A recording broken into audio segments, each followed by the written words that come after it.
Hey, everybody, we have 10 minutes here. Ryan Buckenhorn's across the table. There's more shotgun shells on the table in between us. Mark is to my left. We're going to talk about turkey loads in particular. Seems fairly timely here with the approximate spring-ish time of the year at the time of this recording and around the time of the release of this episode. So, Mark, take it away. This was your idea. I got to admit, I'm not particularly in my element when it comes to shotgun shells, So my thinking was here, like you said, it's timely, turkey season. We are on the cusp of one of the most fun times of year.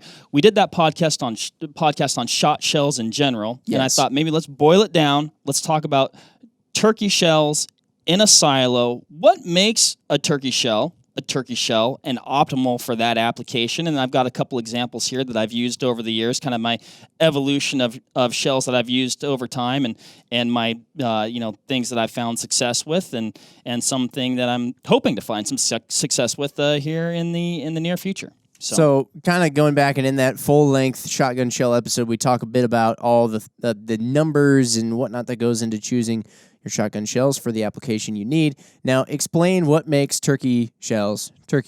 What is it about them that makes them so good at killing those spring birds? So, I mean, I would say in general, some performance characteristics that a person's going to want to look for. They're going to want to look for a shell that delivers, a solid payload on target.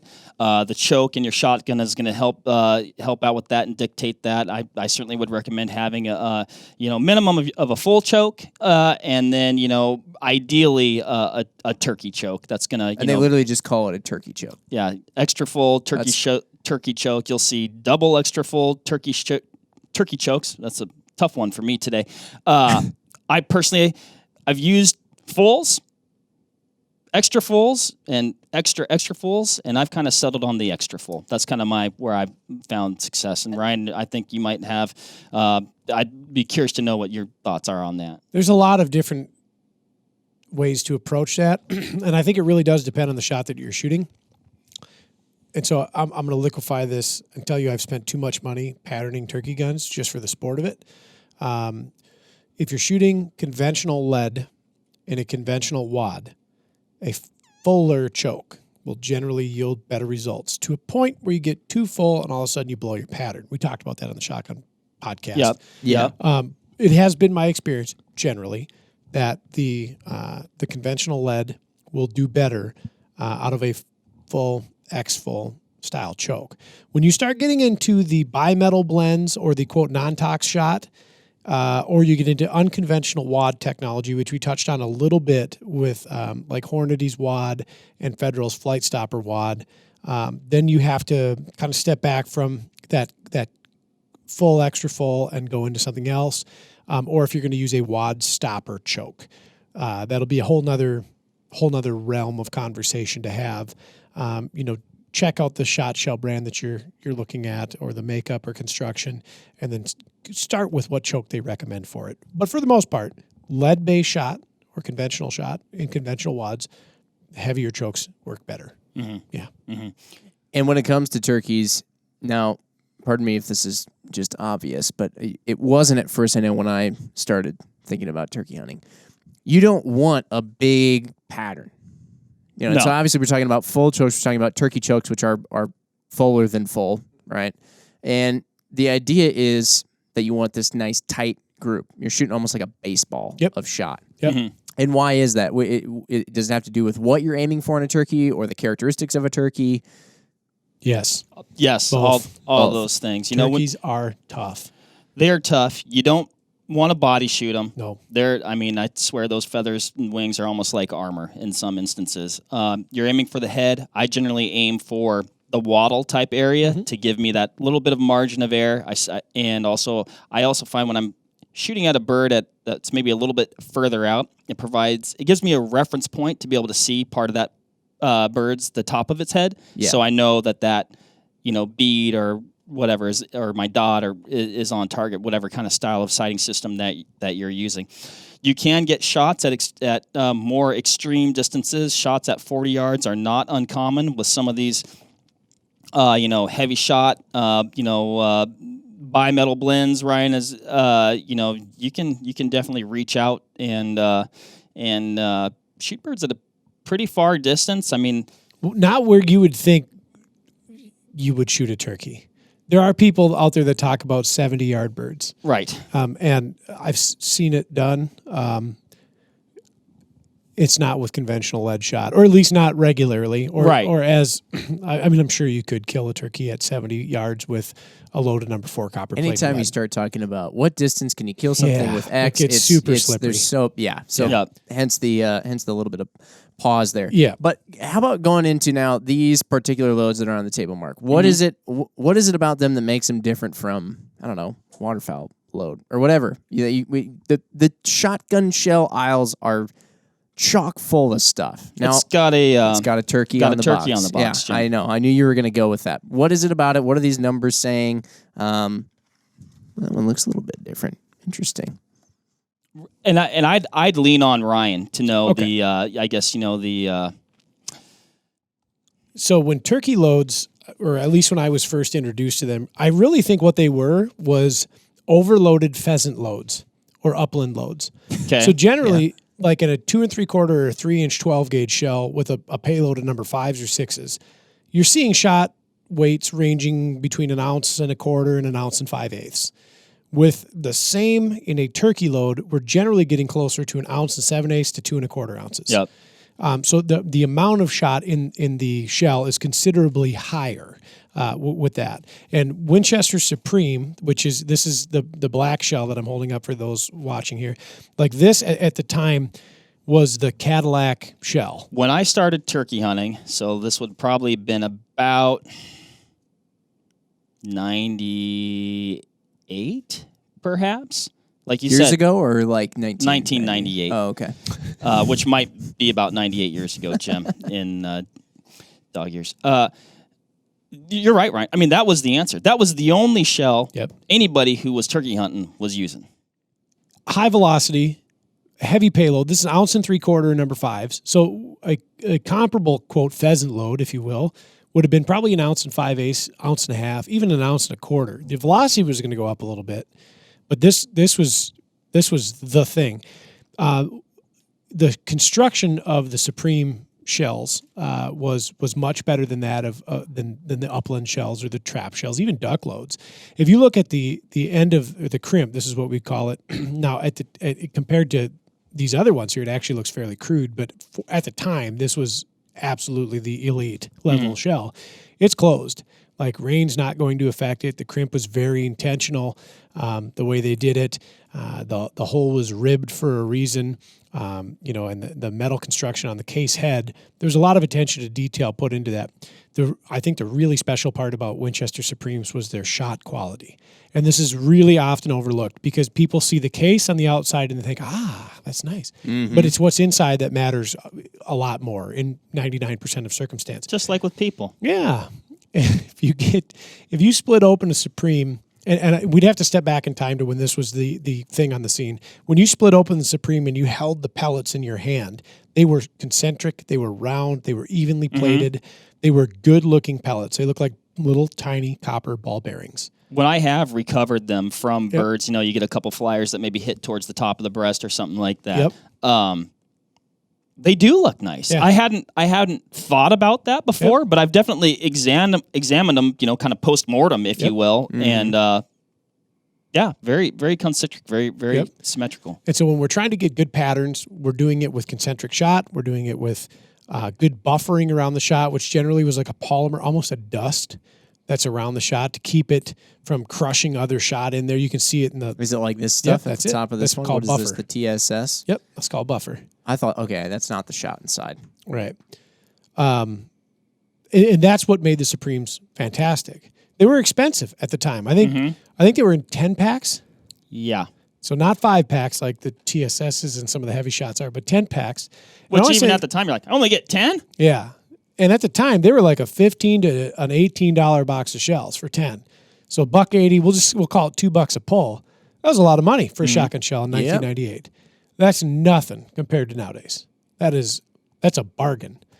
oftentimes people will now see the prices of shot shells and look at the inexpensive stuff and just kind of pass it by and go, regrettably, to the most expensive and purchase it. And there's kind of some reason for it. But let's sneak up the line a little bit here. And this is a loading from Federal. It was their answer to the Supreme was the Federal, higher end turkey loads, their premium line. And same thing, excellent shot concentricity, intelligent wad, heavy shot, heavy payload. This one is 2 ounces. 2 ounces of 6s. Yep. So that's a lot of shot. When you're in a small shot diameter like that, you start looking at pellet per ounce counts. The difference between 1 ounce and 3/4 or 1 ounce and 7/8 to go to a 2 ounce, you're getting a fairly notable number of pellets more in that payload. Yeah. And so, I didn't necessarily switch from one to the other. I think for a season I did. I went to those Federal 6s, and it was for that reason. I shot them both. They both patterned great. I killed a fair amount of birds with the Winchesters. But when I examined that shot pattern at 40 yards with that load of 2 ounce 6s, it was putting a lot of pellets on target. Now, was it making a bird more dead? Pretty subjective. Enter, again, late 90s. And early 2000s, a company called Environmental pioneers a shot shell pellet technology that is an alloy. It's got tungsten and bismuth and tin and copper and a whole bunch of other stuff in it that's not lead and not necessarily steel. And they put it in a shot shell, and it did things that no other shot shell could do at the time.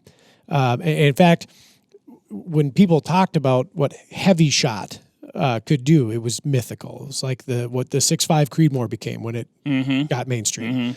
But the stuff does work, and we talked about that on the Shot Shell podcast too.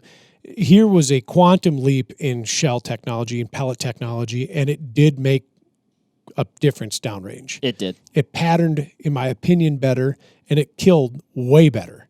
The penetration was unprecedented, and this all has to do with grams per cc. So if we're looking at percentages of weight, like grams per cc of lead versus this other stuff, the higher the amount of gram per cc value, the more dense that individual pellet is. And of course, in the hive and swarm, that is the shot pattern or column, the more lethal it is.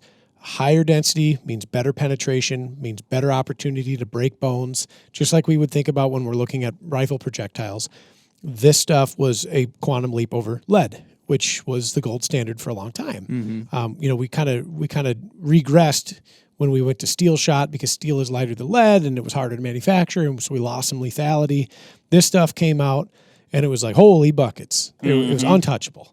You're getting into, upwards of 12 and 13 grams per cc to leads, I want to say 10. And that was huge. Birds got deader when people started shooting that. Cost tripled. I was going to say, it came with the price tag. Yes. Now, I got these ones and a bunch of them out of the Cabela's bargain cave, and I basically stole them. I mean, now one thing Did you steal them? No, I didn't actually steal them. I got them for extra. I got them for extra cheap. That's Mark Boardman. Now, Ryan, what I don't know, we're talking about crimps before on some of these other shells. What I don't know, and why I would actually assume they got returned and entered the bargain cave now, and I don't know if this was a thing that was common to all these, this original Remington heavy shot turkey load. Leak and buffer. Yep, all the time. All the time. Yep. Wait, what? That's your buffer. That's that polymer buffer. Oh yeah, there's a little hole there at the top. Yeah, so they were sealed.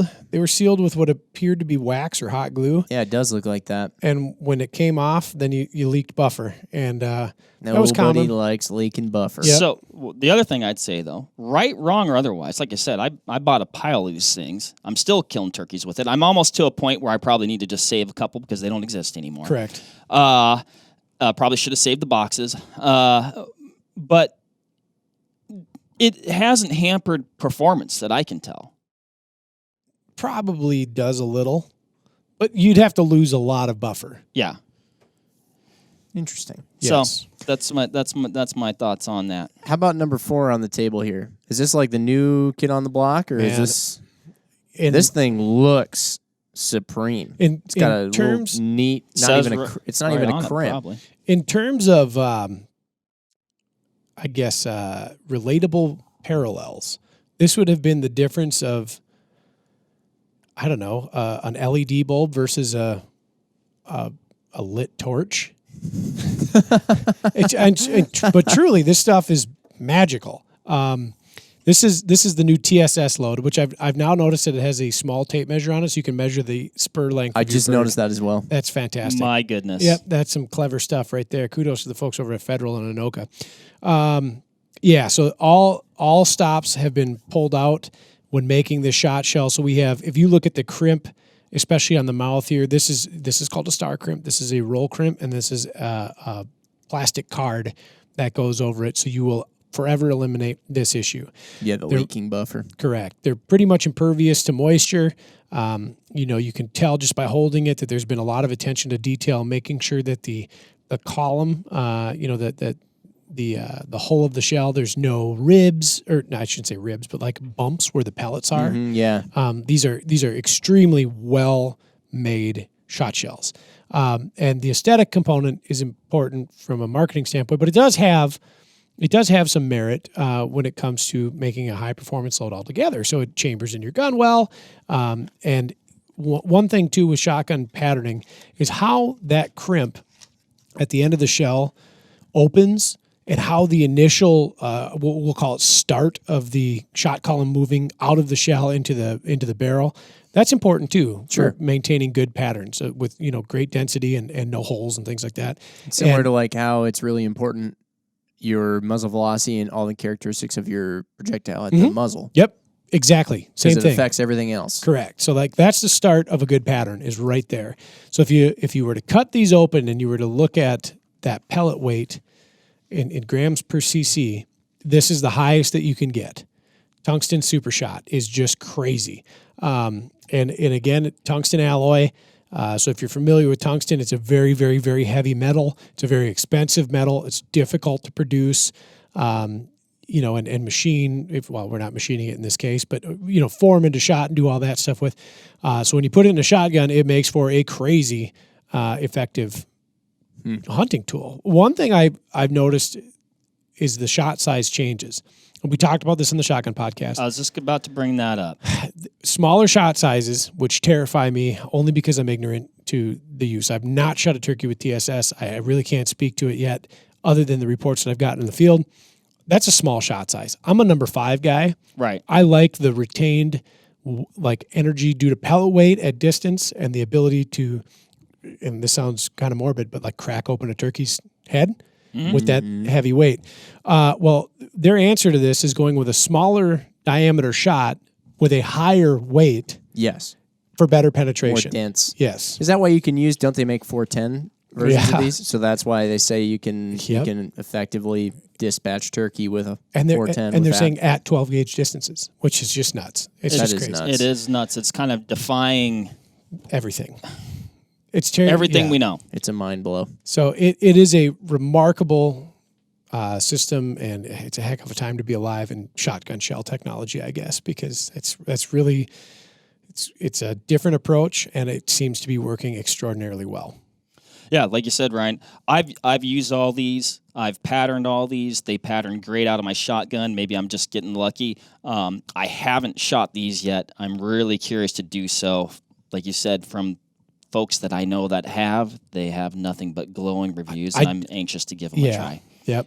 And I know I was with the heavy shot. I was like 6s for a turkey. That kind of light. seemed small, or even when I was shooting the lead stuff. But the results that I got with that, and then like you said, talking about essentially all the modern day everything that's going into these shot shells, I've got a lot of confidence they're going to be able to do a great job. Get after it this year with these bad boys, Mark, and report back. You better believe it. So we will leave that. If you like shotgun shells and any of that other kind of shotgun stuff or turkey stuff, let us know. We can do maybe some more episodes on it. Suggestions are welcome, but hopefully this helped you guys out. If you're thinking about what shells to buy for your turkey rig this year, we will see y'all next time, though. See ya. Bye, everybody. Bye.